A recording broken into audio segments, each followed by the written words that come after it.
Imogen Poots Fest 2021! You have no idea how excited I am for this. I have been looking forward to this all year long. If you're somehow unfamiliar, Imogen Poots is my most watched actor last year. I love her so much. She is so talented and so incredible. Even when she's in bad films, she still shines out and is great.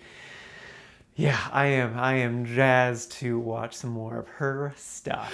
First up is Frightfest. This is a 2011 movie. It's a remake of a 1985 movie. I think that's the right year. It obviously stars Imogen Poots, but it also has a great cast. It's got Anton Yelchin, Toni Collette, Colin Farrell, Mick Lovin, and then also Dave Franco. So it's just like, it's a really good cast. It also has David Tennant, who's pretty great. Basic premise is it's a neighbor next door is secretly a vampire type of thing, and then hijinks ensue. It's kind of more of a thriller-ish movie. It's not really too spooky or anything. And I really enjoyed it. I'm kind of blown away by how much I enjoyed this movie. My only real complaint about this movie is just I wasn't a huge fan of the design of the vampires, because like most of the time they do just look like humans, which is fine. But then they kind of get very monstery, and just the way they did the monster thing, I don't know, I wasn't a fan of it. That's such like a minor complaint. The movie is just so much fun.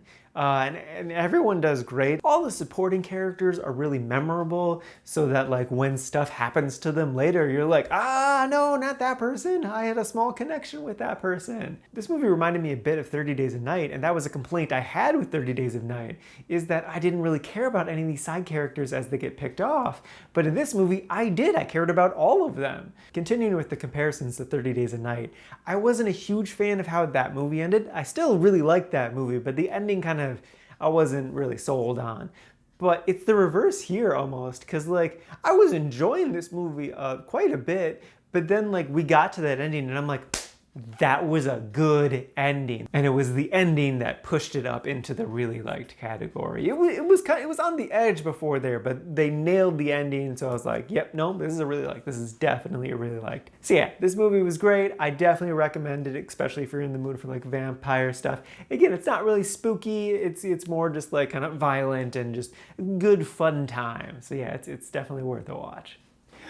Next up is Mobile Homes. This is a 2018 Canadian movie. Somehow my first Canadian movie of the year. I don't know how I've missed Canada. The basic premise is it's about this young woman who has this very old child. She, got pregnant young, and she wants to get rid of this kid so she can, live her kind of carefree, slightly illegal life with her boyfriend. And because she has the kid, she has problems. The movie's also about just toxic, abusive relationships and people's ability to change. I really like the basic story, just like the fundamentals of what the story is. I thought that there were lots of good ideas there. I also thought all of the adult performances were great. The main kid in the movie, he was okay. The more so issue with him is that he needed to do a lot of heavy lifting. He needed to be more of a central focus to the movie for it to really work better. But because the kid was only an okay of an actor, they couldn't put that much weight on him. The movie reminded me a lot of both Room with Brie Larson and Leave No Trace. It has, that adult-child dynamic thing. But in both of those movies, the child actor was really, really good. And they were, able to hold their own against the adults. And this movie it didn't have that. And it suffered because of that. I'm not downing on the kid. He did fine. It's just to get where this movie he needed to be a much more talented actor than he is, which, there are very, very few child actors that could hit that performance. I also think something that might have helped is just, it's a rather slow movie, which I don't mind, but I think maybe just like doing a little bit faster pace could have helped it a bit. Also, something that came to mind like halfway through the movie, it was just like the intensity of the movie is just nowhere near as high as it should be. It should be right at that 10, but really at its very peak, it's at a 6 at best. And it needs more. It just needs that more intensity of the situation. Because like the boyfriend is really abusive and he does awful toxic things. But you just don't feel it that much because it's just the intensity is just not there. So yeah, the movie's okay. Again, the performances are good. The basic story is good. It just needed a bit more intensity, basically. And lastly is Need for Speed. This is a 2014 movie starring Aaron Paul as well as Imogen Poots, obviously, and then a surprising number of other good actors as well.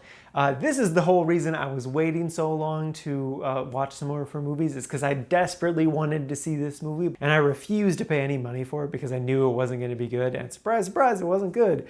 But not for the reasons that I was expecting. So just looking at this poster and knowing what Need for Speed the video game is, I assumed like everyone else that this was just going to be a Fast and the Furious knockoff, but it's not.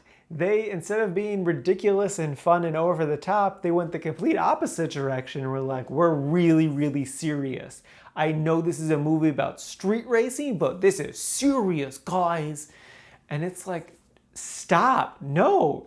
This movie, you need to have fun. Like halfway through the movie, I legit thought to myself, even though by that point we've had 4 race scenes, this movie is just not fun. There is no fun to be had. And I'm like, it's a racing movie. There should be fun. How do you mess this up? They do try to sprinkle in a little bit of fun, but it's that it wasn't a good kind of fun. One character decides to quit his job, so he just gets completely naked and starts walking around and then sexually assaults a woman. And I'm like, no, stop. Stop. Why are you doing this? Ugh. That movie's bad. It takes itself way too seriously. But Imogen did a great job. Every single scene she was in, she elevated it. I also really appreciated that all of the car scenes were done practically. They used very, very minimal computer effects, so that's, nice, especially compared to what Fast and the Furious has changed into. But even with that, they didn't do a great job of actually editing those action scenes, so it just I didn't really feel the urgency at all, and I couldn't really tell what car was in what position or who was in what car, except for the last race. That one was more clear. So yeah, that movie was definitely bad. I didn't hate it though, because it's hard to hate something with Imogen Poots, except for Jane Eyre. I really did not care for Jane Eyre. I was not the target audience for that movie. I acknowledge that in my review of Jane Eyre. Jane Eyre was not meant for me. Alrighty, now to rank all of Imogen's movies. So first up is Frightfest. I loved it, like I said. It's currently sitting at number 18 in the really liked category. It's kind of near the bottom of really liked, but it's still, it's good. It's definitely really good. And then Mobile Homes is sitting at number 50 in the meh category, which again, I should probably just rename the okay category. It's kind of nearest to the top. And then close behind that is Need for Speed, sitting at number 52 in the meh category. And this is out of a total of 72 movies so far this year.